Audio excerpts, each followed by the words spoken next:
Dear students, welcome back. हम लोगों ने लास्ट में जो डिसीजन बेस्ड टेस्टिंग की बात की थी। आज जरा ये हमने इसकी लैब पे सॉल्व करनी है, तो ये मैं आपके सामने एक प्रॉब्लम लेके आया हूँ।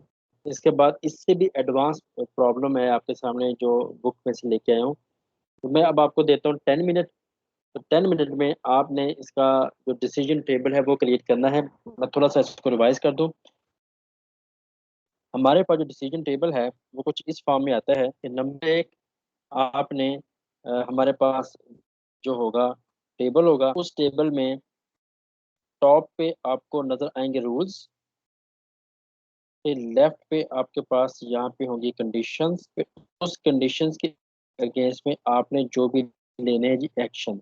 और रूल ऑफ थंब क्या है कि अगर तो बाइनरीज वैल्यू के साथ चल रहा है तो 2 रेज टू पावर n के साथ हम चलेंगे, वरना हम मल्टीप्लाई के साथ चलेंगे। और अगर रूल्स बहुत से ऐसे रूल्स भी हैं जहाँ पे आपको डोंट केयर भी यूज करना पड़ेगा। ठीक हो गया। तो ये था थोड़ा सा इसका खुलासा या समरी। तो मैं जनाब इस वक्त आप यू हैव 10 मिनट्स।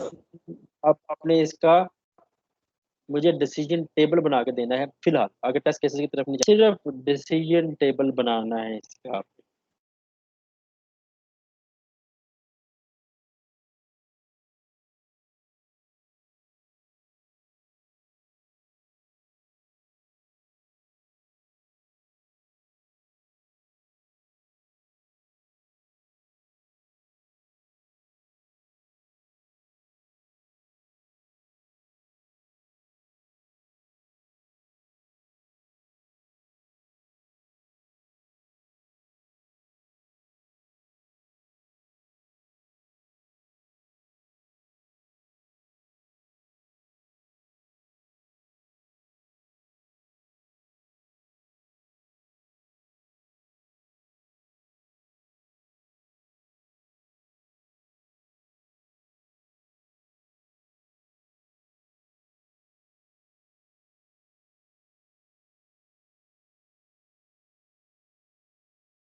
चलिए बच्चों,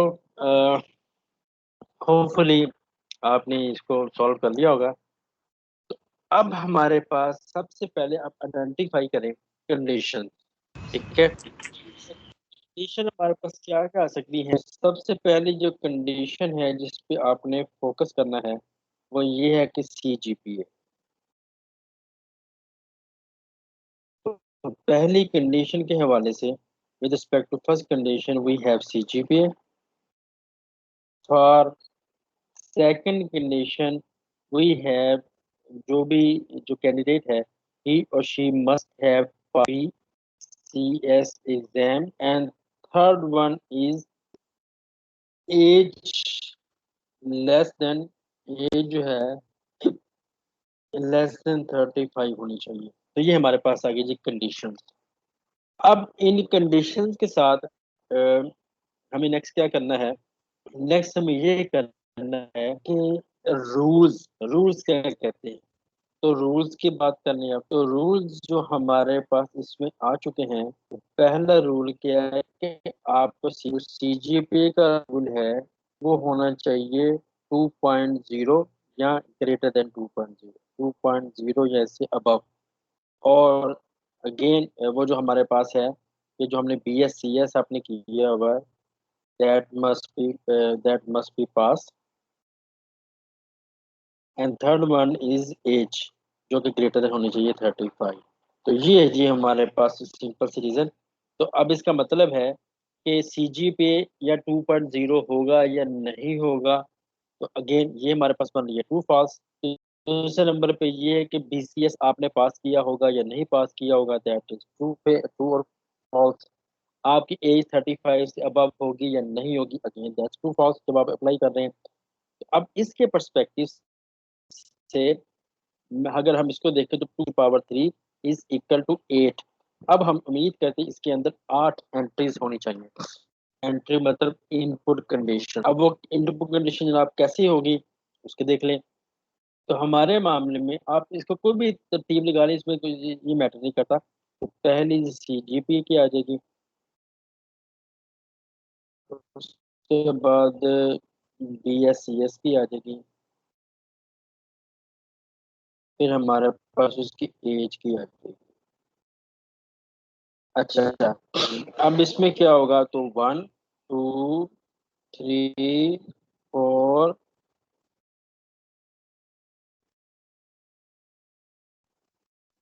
6 7। तो ये आपके पास आ जाएगा true false false, true false, true false.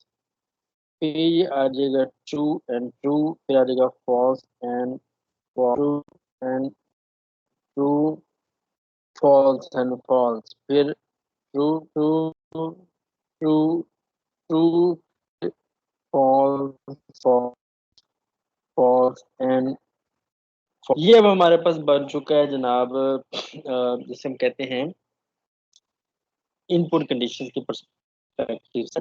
इसके ऊपर रूल्स की तरफ बाद में आते हैं। अ, अब यहाँ पे जब देखिएगा, जो रूल यहाँ पे आपसे कहते हैं वो ये कहते हैं कि इफ अगर आपका CGPA ही, मैं अगर कलर चेंज कर लूँ, अगर CGPA ही आपका 2.0 अबव नहीं है तो ये बाकी एंट्रीज देखने का आपको कोई फायदा नहीं है। तो अब इसका मतलब क्या है, यहाँ से यहाँ लेके यहाँ तक आपकी एक एंट्री आ जाएगी, बाकी डोंट केयर में चली जाएंगी। ठीक हो गया। अच्छा, उसके बाद नेक्स्ट आपके पास आ जाता है, अगर आपने BScs पास ही नहीं किया हुआ तो फिर इसको आगे देखने का फर्दर कोई बेनिफिट नहीं है। तो दूसरे नंबर पे यहाँ भी आपको डोंट केयर नजर आ जाएगी, इसमें से एक एंट्री आ जाएगी, एक रिमूव हो जाएगी। फिर नेक्स्ट हमारे पास आ जाता है, इसी के साथ है। तो अब इसका मतलब है 1 2 3 एंट्री यहाँ से रिमूव हो जानी चाहिए, एक यहाँ से रिमूव हो जानी चाहिए, 4। तो बाकी बची जी 8 में 4 की, तो 4 एंट्री के साथ ही हमारा काम चलेगा। तो ये है जी वो सब के सब चीज़ें 8 रूल्स के साथ जो अभी मैंने आपसे शेयर किया है। तो इसके पर्सपेक्टिव से जो अभी मैंने डोंट केयर की एग्जांपल आपसे ली है, तो अब आप गौर कीजिएगा यहाँ पे नो वाला जितना भी खाता है वो रिकवर होके हमारे पास कुछ ये बन चुका होगा। तो अब आप यहाँ पे हमने वो डोंट केयर के साथ काम चलाया चलाया है। ठीक है जी। अच्छा, उसके बाद नेक्स्ट मूव करते हैं। अब आप इसमें देखें कि अगर वो नो वाला सीन ही बनता है यहाँ पे भी, तो फिर इसको भी डोंट केयर में हम रिप्लेस कर सकते हैं। तो अब आप देखें हमारे पास 2 डोंट केयर एंट्रीज आ चुकी हैं। जैसे मैंने आपसे कहा था कि अब हमारे पास आखिर में 4 रूल बाकी बचेंगे। तो इस रूल के मुताबिक अगर ये तीनों चीजें आपके पास, ये 2.0 होनी चाहिए, तीनों चीजें हैं, तब ही आपका एडमिशन होगा। अगेन ये मैंने गलत किया है, इट शुड बी ये, ठीक है। बाकी जगह पे ये मतलब कुछ भी नहीं आना। तो ये था जी। अब आपके लिए बड़ा चैलेंज, ये प्रॉब्लम हमने लैब में भी सॉल्व करने की कोशिश की थी एमएस में। अब जनाब ये आपके सामने एक प्रॉब्लम है, और ये आपकी बुक में दिया हुआ डिटेल में। अब वंडरफुल प्रॉब्लम, इसको आपने आपने सॉल्व करने की कोशिश करनी है, मेरे साथ मिलकर इंशाल्लाह सॉल्व करेंगे इसको। We require a system that takes three inputs A, B, C and return if a triangle is possible, evaluating if A। अच्छा, अब ट्राइंगल होने की कुछ कंडीशंस हैं। पहली कंडीशन ये कहती है कि A less than B plus C। अब इसका मतलब क्या है? जो A आपकी एक साइड है वो बाकी दो साइड से छोटी होनी चाहिए। एग्जाम्पल ले लेते हैं। फर्ज करें आपका A है यहाँ पे 5, B है आपका यहाँ पे 10 और C है आपका 15। तो इस रूल के मुताबिक जो ए है, जो ए की वैल्यू बनती है 5, 5 की वैल्यू बनती है 10 जमा 15, 25। तो डेफिनेटली 5 25 से छोटा है। इस तरह से जो बाकी भी आपको नजर आ रही है वो सब के सब कंडीशन यहाँ पे फुलफिल होनी चाहिए। तो पहली कंडीशन कहती है कि ए की वैल्यू बी प्लस सी से लेस देन होनी चाहिए, बी की वैल्यू ए प्लस सी से छोटी होनी चाहिए, सी की वैल्यू ए प्लस बी से लेस देन होनी चाहिए। अच्छा, इसके साथ साथ इज पॉसिबल, तो इसका मतलब है इम्पॉसिबल भी हो सकती है ट्राइंगल, वो भी देख लेते हैं केस। फिर ये है कि जो ट्राइंगल है, अब आपने इस पे बेस करते हुए, इनपुट पे बेस करते हुए ये डिसाइड करना है कि जो ट्राइंगल डेवलप होगी वो स्केलिन होगी, मैं उसे स्केलिन कहता हूँ, इक्विलेटरल होगी या आइसोस्केलिस होगी, ठीक है। तो स्केलिन, उसके बाद इक्विलेटरल एंड आइसोस्केलिस, इन तीनों में से कोई एक ट्राइंगल होगी। स्केलिन जो हमारे पास है, अभी आप देखिए इसमें कोई भी साइड बराबर नहीं होती, no side are equal. Equilateral में तीनों की तीनों साइड्स बराबर होती हैं, ठीक है। मतलब अगर ये 10 है तो ये भी 10 होगी, ये भी 10 होगी, ठीक है। और आइसो आइसो आइसो जो हमारे पाइस आइसोसेलेस बनती है, उसके मुताबिक सॉरी, इक्विलेटरल में हमारे पास दो साइड्स बराबर होती हैं। अच्छा, और आइसोस्केलस में ऑल साइड्स इक्वल, ये ले। और यहाँ पे कोई सी दो बराबर होंगे, एनी टू, मतलब ए। अच्छा, अब यहाँ पे, अब यहाँ से एक और चीज निकल आएगी हमारे पास। यहाँ पे कुछ हमारे पास इम्पॉसिबल केस भी आ जाएंगे। इम्पॉसिबल केस क्या आ जाएंगे? आप कहेंगे कि ए तो बराबर है बी के, बट बी बराबर नहीं है सी के। How is it possible? इक्वलेट जो हमारे पास एक कम्युलेटिव प्रॉपर्टी तो ये कहती है if A is equal to B. चलो दूसरा एग्जांपल देख लेते हैं। If A is equal to B, B is equal to C, but C not equal to A, never ever, ये कोई पॉसिबल ही नहीं है, ठीक है। तो ये हमारे पास इम्पॉसिबल वाली भी कहानी यहाँ पे आ जाएगी। तो अब जनाब ये है जी हमारे लिए चैलेंज जो हमने सॉल्व करना है। अब मैं आपको इसके लिए देता हूँ जी 15 मिनट। 15 मिनट में आपने अपने बिहाफ के ऊपर जरा बताना है कि कंडीशन कितनी है, और उस कंडीशन को फिर कितनी होनी चाहिए। और अगर जितना हो सके, अगर आप इसको, आप समझ लें आपके चैलेंज है, अगर आप इसको कर गए ना, उसके बाद दुनिया का कोई भी डिसीजन टेबल बनाना आपके लिए कोई भी प्रॉब्लम नहीं होगा। तो इस वक्त मेरे पास टाइम हुआ है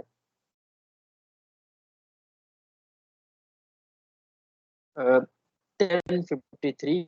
तो 10:05, 10:05, तो 10:05 शुरू करते हैं दोबारा।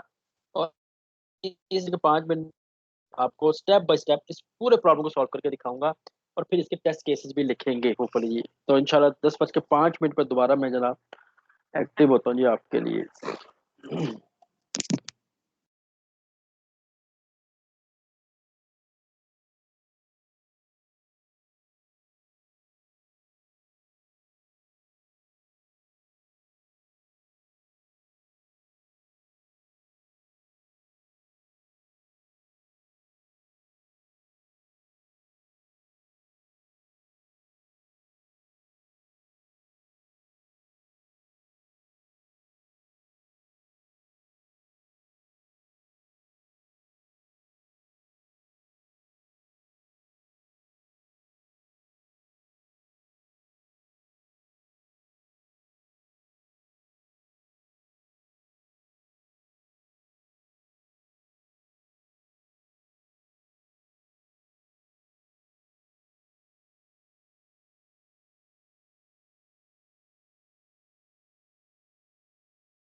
जी डियर स्टूडेंट, वेलकम बैक।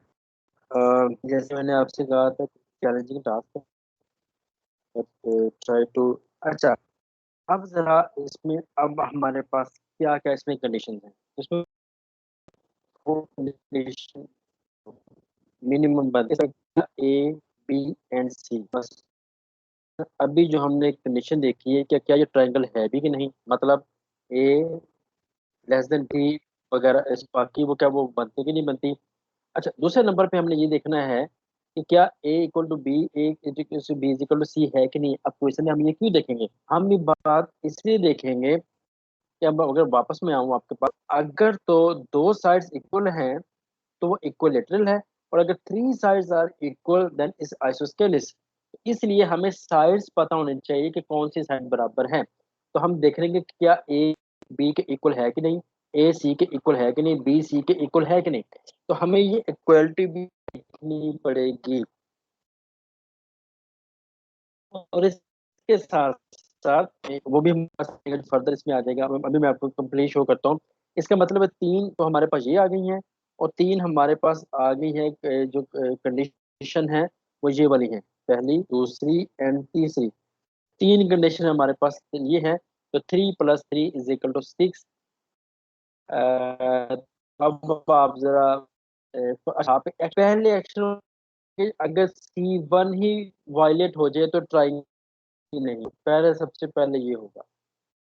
दूसरे नंबर पे है कि अगर कोई दो साइड्स बराबर हो जाए, एग्जांपल A बराबर है B के, A इक्वल B, देन तो इसके रूल के मुताबिक तो ये हमारे पास आ जाएगा जी इक्विलेटरल। और अगर बस इक्विलेटरल बनेगा अगर A equal to B, A equal to C और B इक्वल टू C, कोई भी दो इसमें से बन जाए। अच्छा, अगर A equal to B equal to C, मतलब ये एंड ये, अगर ये इक्वल आ जाएंगे देन इज आइसोस्केलिस, ठीक है, क्योंकि ये सबके बराबर आ चुकी हैं। अच्छा, उसके बाद है कि इनमें से कोई भी अगर इक्वल नहीं है, मतलब ये तीनों की तीनों वापस कोई भी इक्वल की तरफ नहीं जाती, ये तीनों की तीनों स्केलिन, ठीक है। एंड तो फिर हमारे पास स्केलिन भी आ चुका है। और आगे कि हम कहते हैं equal to B, B equal to C, ये दोनों, बट ये वाली कंडीशन आप देखें, इस E is equal to node A या A is equal to node C, that is impossible। इस मामले में हमारे पास एक we need to have a detailed analysis on it, तब जाके हम समझ पाएंगे बेसिकली इसमें इनपुट कंडीशन कौन कौन सी हैं और फिर हमारे पास बाकी चीजें क्या बनती है। होपफुली आपके माइंड में आ चुकी है बात, लेकिन साथ ही आपके माइंड में एक और भी चैलेंज यहाँ से आगे होगा, वो चैलेंज क्या है जरा उसके तरफ आते हैं। अब जरा गौर कीजिएगा, हमारे पास 6 अगर ये इनपुट बनती है तो 2⁶ क्या होना चाहिए, सिर्फ 64 रूल्स, ठीक है। तो इसके पर्सपेक्टिव से जनाब अगर मैं इसके डिटेल में जाता हूँ, जो कि नहीं पॉसिबल होगा, तो मैं जनाब आसानी के लिए मैं 64 को, अगर आप इस वक्त मेरे पास लाइव बैठे होते तो मैं आपको 64 की 4 एंट्रीज आपको करके दिखाता और इसमें से डोंट केयर एंट्रीज को रिमूव करके दिखाता।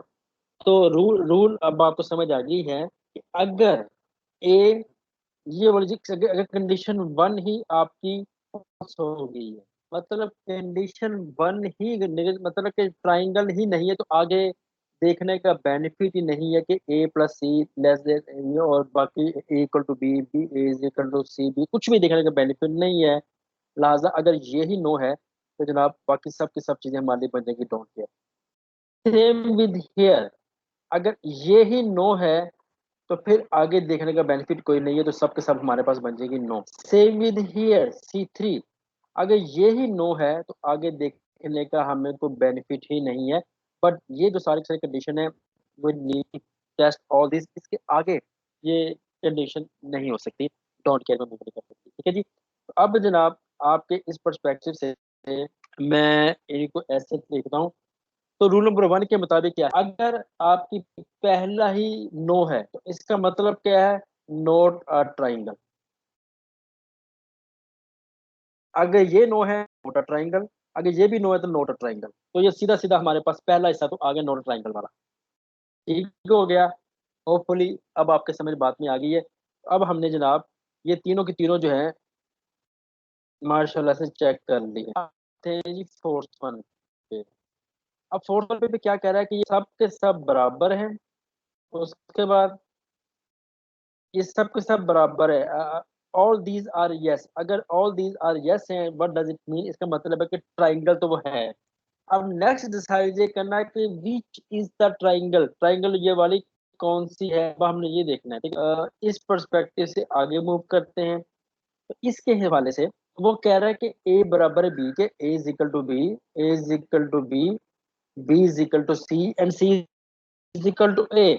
अब इसका मतलब है तीनों की तीनों ट्राइंगल की जो साइड्स भी बराबर हैं, तो कौन सी ऐसी ट्राइंगल है जिसमें सब के सब बराबर होते हैं, तो वो हमारे पास आ जाएगी यहाँ पे आइसोस्केलिस, ठीक है।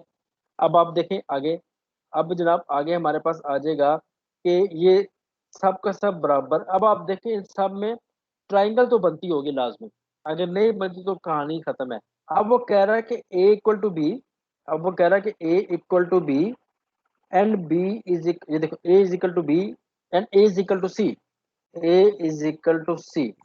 अब आप देखें इस एक पॉइंट के ऊपर ये A is equal to B and A is equal to सी।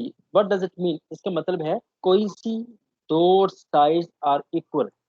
पहले केस में ए इक्वल टू बी है, दूसरे में A is equal to C है, तो बोथ साइड्स आर इक्वल। इस मामले में हमारे पास इक्वलिटी पॉइंट उसको जाना चाहिए। इसके बाद देखें, अब इसको जरा गौर से देखें। यस एंड यस, ये कह रहा है कि A is equal to B, ये कह रहा है A is equal to B and B is equal to C, मतलब तीनों साइड्स बराबर हैं। तो फिर तीनों साइड्स के लिए हमारे पास ये आ जाती है जनाब, जो तो आपको पहले पता, जो कि हमारे पास बन चुकी है, एंड सो ऑन। तो मैं आप स्टेप बाय स्टेप आपके सामने चलता हूँ। तो इसमें देखें, वो कह रहा है कि ए इक्वल टू बी नहीं है, बी इक्वल टू सी भी नहीं है, C B is equal to C भी नहीं है, मतलब ए बी एंड सी, अगर मैं यहाँ पे कर दूं ए बी एंड सी, ये तीनों इक्वल नहीं है, मतलब तीनों साइड्स इक्वल नहीं है। तो ऐसी कौन सी ट्राइंगल होती है जिसमें तीनों साइड्स इक्वल नहीं होती? That is scalene. स्केलिन एक ऐसी ट्राइंगल है जिसमें तीनों साइड्स इक्वल नहीं होती, लिहाजा ये हमने यहाँ पे एक्स के साथ रिप्रेजेंट कर दिया। अब आगे मूव करते हैं। अब आगे मूव करने के लिए जरा इस पे गौर कीजिएगा। ये कह रहा है कि कोई सी दो साइड्स बराबर हैं। इस केस में ए बराबर है बी के, इस केस में A is equal to C and in this case B is equal to C. तो ऐसी कौन सी ट्राइंगल है जिसमें दो साइड्स बराबर हों? तो हम उसे कहते हैं आइसोस्केलिस। वैसे आइसोसेलिस कहते हैं, लेकिन मैं बता रहा हूँ, मैं मेरी हैबिट है इसलिए मैं आइसोस्केलिस कह रहा हूँ उसको। तो ये हमारे पास आ जाएगी ये वाला खाना। तो अब देखें, ये सारा का सारा हमारे पास ये आ चुका है। अब आगे मूव करते हैं। इसके बाद देखें, जैसे मैंने अभी आपसे कहा था कि इस पॉइंट ऑफ व्यू से तीनों की तीनों साइड्स हमारे पास इक्वल आ जाएंगे। तो कौन सी है? तो इक्वलेटेड ट्राइंगल है, जो शायद मैं पीछे गलत कह गया। तो इक्वलेटेड ट्राइंगल है जिसमें both the all the three sides are हमारे पास इक्वल आ जाती हैं। तो वो जनाब हमने इसको भी आइडेंटिफाई कर लिया। अब हमारे पास है जी कुछ इम्पॉसिबल कंडीशन, वो जरा देखने की कोशिश कीजिएगा। ये कह रहा है कि ये कंडीशन, अब मैं पहले इसको देखता हूँ। ये कह रहा है कि ए बराबर है बी के, ए इज इक्वल टू, अरे यार, इसको पहले देखने लगा हूँ। ये कह रहा है A is equal to B, ठीक है, ऐसे ही ना। आगे ये कह रहा है, यहाँ पे कह रहा है A is equal to B, यहाँ पे कह रहा है A is equal to C, but आगे नो आ गया। नो का मतलब है but B not equal to C. How is it possible? तो कम्युलेटिव प्रॉपर्टी यहाँ पे वायलेट हो रही है। एग्जाम्पल है, अगर 10 है तो ये भी 10 होगा, अगर ये 10 है तो ये भी 10 होगा, लेकिन यहाँ पे वो कह रहा है 10 इक्वल नॉट 10। तो इसका मतलब है ये इम्पॉसिबल है, ये नहीं हो सकता। अब यहाँ पे देखें, ये कह रहा है A equal B, B is equal to C, but A is not equal to C. Again it is impossible, ये हो ही नहीं सकता जो आपने बात की है। थर्ड केस यहाँ पे देखें कि आपकी ये दो साइड्स तो इक्वल है बट एक इक्वल नहीं है। How is it possible? मतलब कि A is equal to B, B is equal to C वाला कम्युलेटिव प्रॉपर्टी यहाँ वायलेट हो रही है, तो ये भी पॉसिबल नहीं है। तो ये हमने डिसीजन टेबल सारा सारा ड्रॉ कर लिया है। अब इसके बाद जो हमारा वर्किंग है, वो हमारी जो वर्किंग है वो ये है कि नेक्स्ट जनाब हमने जो काम करना है वो ये है कि इसके टेस्ट केसेस लिखने हैं। तो टेस्ट केसेस के लिए जनाब हमने क्या करना है, इसकी जितनी भी एक्शंस हैं, इन एक्शंस को मीट करने के लिए हम टेस्ट केसेस लिखने हैं। वो कैसे लिखेंगे? तो ये कुछ आ जाएगा। तो अब इसमें हमारे पास रूल कितने बनते हैं जरा वो देख लें। तो ये बनता है 1 2 3 4 5 6 7 8 9 10 11।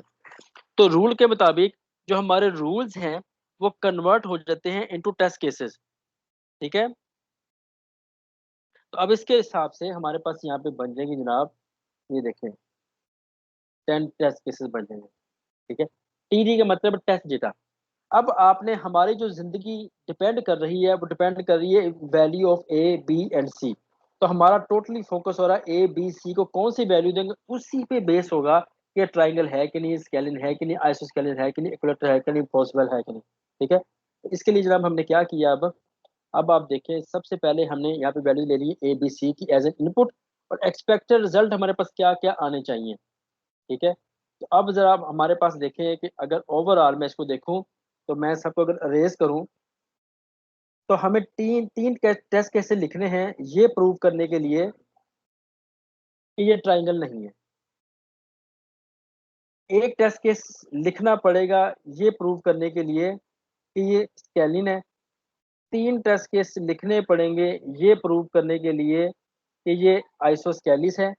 एक टेस्ट केस लिखना पड़ेगा ये प्रूव करने के लिए ये इक्विलेटरल है, और 3 टेस्ट केस लिखने पड़ेंगे ये प्रूव करने के लिए कि जनाब ये साहब जो हैं मतलब ये इम्पॉसिबल है। तो इस पर्सपेक्टिव से 3 प्लस 3 प्लस 3 9, 9 एंड 2 11, तो हमारे पास 11 यहाँ पे बनेगी। अब आप देख लें, 3 नोट ट्राइंगल होने चाहिए, 3 इम्पॉसिबल होने चाहिए, 3 आइसोस्केलिस होने चाहिए। अब मैं आपको दिखा भी देता हूँ। 3 नोट ट्राइंगल, 3 इम्पॉसिबल और 3 आइसोस्केलिस, एक ये और एक ये। अब आप देख सकते हैं किस तरह से लिंक अप चीजें आपस में। अब आपने यहाँ पे कोई ऐसी वैल्यू पास करनी है जिस वैल्यू की वजह से ये ट्राइंगल नहीं होनी चाहिए, ठीक है, मतलब नोट अ ट्राइंगल। अब ट्राइंगल कैसे नहीं होगी जनाब, मैं जरा अब आपके सामने इसको अरेंज करता हूँ। अब ट्राइंगल कैसे नहीं होगी इसको देखें। उसमें क्या है कि बी प्लस सी की वैल्यू, ए की वैल्यू इन दोनों से छोटी नहीं है, ठीक है। तो अब आपको उसका डेटा डायरेक्ट दिखाता हूँ। अब आप देखें पहली कंडीशन क्या क्या कहती है कि ए की value less than B plus C. तो बी की वैल्यू यहाँ पे 1, सी की वैल्यू है यहाँ पे 2, लेस देन 4 नॉट पॉसिबल।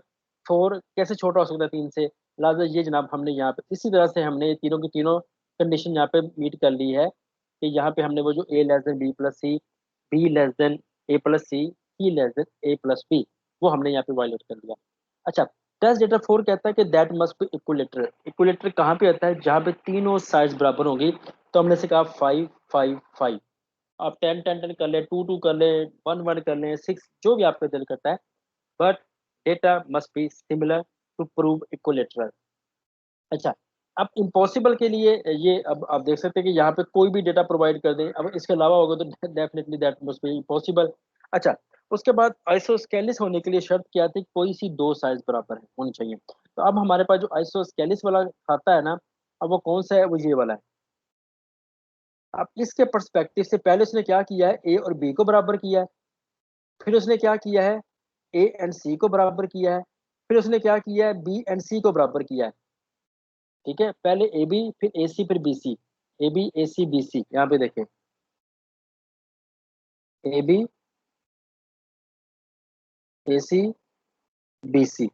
इस पर्सपेक्टिव से जनाब उन्होंने इसको सॉल्व करने की कोशिश की है। तो पहले अब देखें कि उसने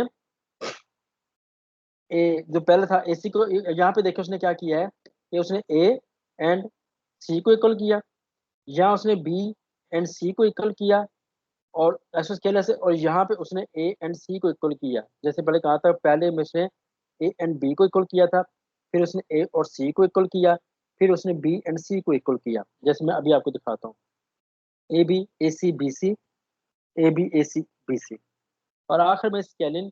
तो स्केलिन के रूल के मुताबिक जनाब वापस आते हैं, तो ये है जी हमारे पास स्केलिन। तो स्केलिन आपसे क्या कहती है, स्केलिन आपसे कहती है कि कोई भी साइड बराबर नहीं होनी चाहिए। तो अब इसको भी चेक कर लेते हैं। तो अब इस मामले में 3 4 5, अब देखें इसमें कोई भी साइड बराबर नहीं है। होपफुली इस एक्सरसाइज के बाद अब आप टोटली हैंड ऑन एक्सपीरियंस कर चुके हैं जी triangle problem, even how to design test cases from decision table and how to draw decision tables. ये दोनों की दोनों चीज़ें मैं अब उम्मीद कर रहा हूँ आपकी अंडरस्टैंडिंग में आ गई होगी। तो ये था जी आज का हमारा काम। आज के इस लैब के अंदर हम लोगों ने 2 लैब सॉल्व की हैं। पहली लैब में हमने एडमिशन का प्रोसेस सॉल्व किया कि आप एडमिशन लेना चाह रहे हैं एम एस सी एस में, एम एस सी एस में एन टी यू के अंदर। और दूसरे प्रॉब्लम में हम लोगों ने वो जो ट्राइंगल प्रॉब्लम है उसको सॉल्व किया है। आज हमारा मेकअप लेक्चर भी है, उसको ज़रा बिल्कुल नहा धो के दांत साफ करके बाल शाल कंघी करके बैठिएगा। उसकी रीज़न क्या है, उसमें सुस्ती ना दिखाइएगा। ये जो कॉन्सेप्ट है ये आपके जो सीनियर ने मुझसे 3 4 बार समझा था, 3 4 बार क्लासेस में हुई है, हमारी इसमें बड़ी डिस्कशन हुई है। तो ट्रिकी किस्म का है, बुक्स के हिसाब से ये बहुत डिफिकल्ट है समझना। तो मैं आपको आपको अपने तरीके से समझाने की कोशिश करूंगा, लेकिन मैं उम्मीद करूंगा कि आज ही आप बिल्कुल एक्टिवली बैठे होंगे ताकि आपके अंडरस्टैंडिंग में बात आ जाए। तो ये था जी हमारा आज का lecture. Hopefully everything will be clear, if not clear I am available for any time, for any day. कोशिश कीजिएगा कि जो वो टाइम हो कि मैं रात के सोया हूँ 3 बजे, मुझे फोर्स करे तो वो पॉसिबल नहीं होगा। तो बाकी इंशाल्लाह I am here to help you guys. तो अपना जनाब बहुत सा ख्याल रखिएगा। मैं उम्मीद करता हूँ कि इंशाल्लाह थिंग्स विल बी क्लियर। तो इंशाल्लाह मिलते हैं जी आपको अगले लेक्चर में। अंटिल नेक्स्ट लेक्चर, अल्लाह हाफिज। अल्लाह हाफिज़।